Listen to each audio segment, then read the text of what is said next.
Hello!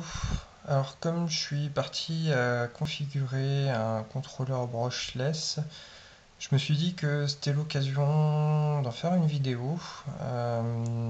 D'une part pour déjà montrer pour ceux qui ne connaîtraient pas un contrôleur brushless, comment ça se présente, quels sont les branchements à faire, etc.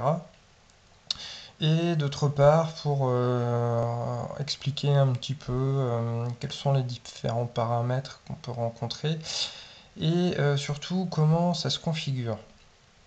Donc là, je vais me focaliser sur un contrôleur en particulier qui est le contrôleur brushless de chez Hobby King, prévu à l'origine pour les voitures, mais qui convient très bien pour nos petits bateaux, avec la fonction reverse. Oui, bien faire attention parce que je crois qu'il existe en gros la même référence mais sans la fonction reverse.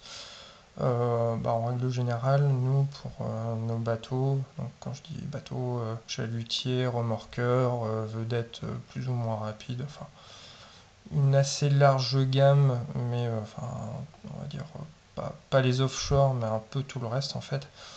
Bon, on peut être intéressé quand même, en règle générale, pour avoir la fonction reverse. Donc, en fait, ce contrôleur est assez souvent utilisé de notre côté. Bon, déjà parce qu'il existe plusieurs forces d'ampérage suivant le moteur et l'hélice qu'on a derrière.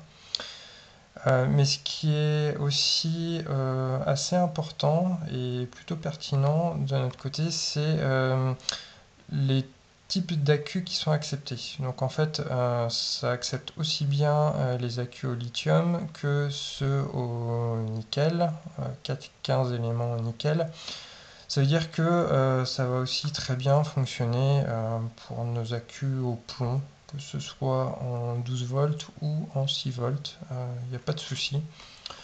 Donc en fait, comme ça accepte un petit peu tout en tension d'alimentation, c'est plutôt polyvalent, donc de mon point de vue, une référence assez sûre. Donc voilà.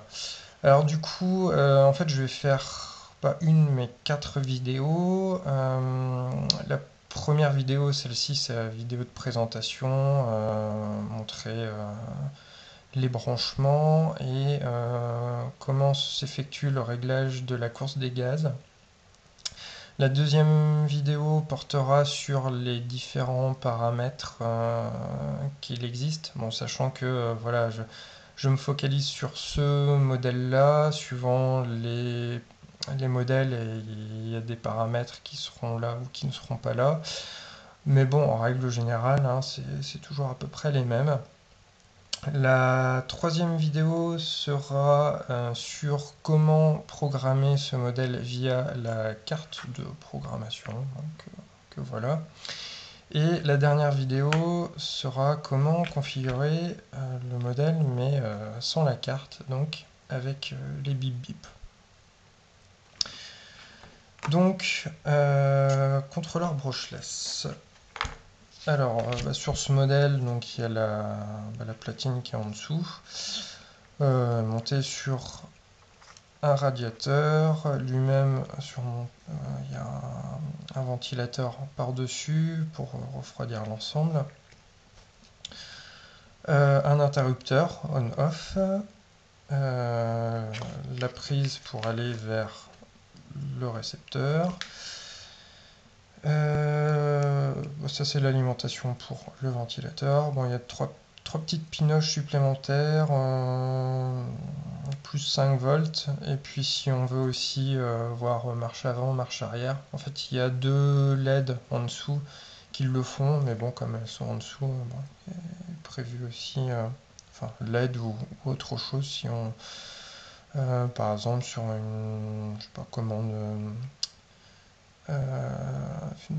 commande de fumée ou autre. Bon, voilà, ça c'est suivant ses besoins. Trois fils de couleur identique. En fait, ces trois fils-là sont reliés au moteur, parce que les moteurs brushless ont trois fils d'alimentation. Donc, le modèle est vendu sans connecteur, hein, donc c'est à vous de mettre vos propres connecteurs suivant ce qu'il y a du côté du moteur. Et oui, et puis une question qui revient assez souvent, comment on fait pour changer le sens de rotation du moteur? Eh bien on intervertit deux fils sur les trois, n'importe lesquels, on s'en moque, juste en intervertissant deux sur les trois, ça fait le boulot. Et enfin, fil rouge et fil noir d'alimentation, pareil, hein, il n'y a pas de connecteur, donc c'est à vous de mettre le connecteur qui vous convient. Dernier point, donc en fait ce contrôleur là se configure via un petit bouton, ici petit bouton poussoir. Bon, moi j'utiliserai le crayon pour appuyer ou pas. Alors dans la notice c'est le fameux bouton set, voilà. Et dernier point, pour faire les bips, en fait les bips sont produits par le moteur. Donc pour configurer, ça veut dire qu'il faut qu'il y ait le branchement du moteur qui soit fait. Sinon, il n'y aura pas de son. Voilà. Donc ça, c'est pour la partie branchement. Et du coup, le réglage de la course des gaz, qu'est-ce que c'est? L'idée, c'est que d'une radio à l'autre, la position en avant toute ou en arrière toute peut avoir des petites variations. Donc bon, normalement, c'est bien de la première fois de configurer en fait ces positions particulières. Ça permet au contrôleur de vraiment de définir de manière optimale toute la plage d'utilisation des gaz. Donc sur ce modèle-là, comment ça se passe? Donc à l'origine tout est éteint, le contrôleur, la radio, on allume la radio, on met les gaz au neutre. Une fois que c'est fait, on appuie sur le bouton 7, mais le contrôleur est toujours éteint. On allume le contrôleur via le petit interrupteur. Et là, on a 2 secondes pour mettre la commande à en avant toute. Si jamais on attend trop, c'est-à-dire on dépasse 2 secondes, en fait on rentre dans le mode programmation, qui n'est pas ce qu'on veut pour l'instant. Donc il faut être assez rapide au début. En avant toute, on va entendre 2 bips, disant que la commande en avant toute a bien été sauvegardée. Donc ça c'est bon. À ce moment-là, on peut aller en arrière toute, donc on bascule la commande des gaz au minimum. Pareil, on va entendre 2 bips, et donc à ce moment-là, ça veut dire que cette configuration a aussi été sauvegardée. Donc dans ce cas-là, il n'y a plus qu'à relâcher le bouton 7, mettre la commande des gaz au neutre, et dans ces cas-là, la configuration est finie. Donc je vais le faire, hein. Je vais vous montrer comment ça se passe. Donc la radio, c'est du Hobby King aussi, j'ai pas d'action, mais voilà. Alors on branche le contrôleur. On va essayer de faire en sorte que tout tienne sur la vidéo. Voilà, donc on allume l'émetteur, position des gaz ici au neutre. Alors, on appuie sur le petit bouton 7. Pour l'instant, le ventilateur ne fonctionne pas, donc en fait le contrôleur est éteint. Je vais le mettre à côté.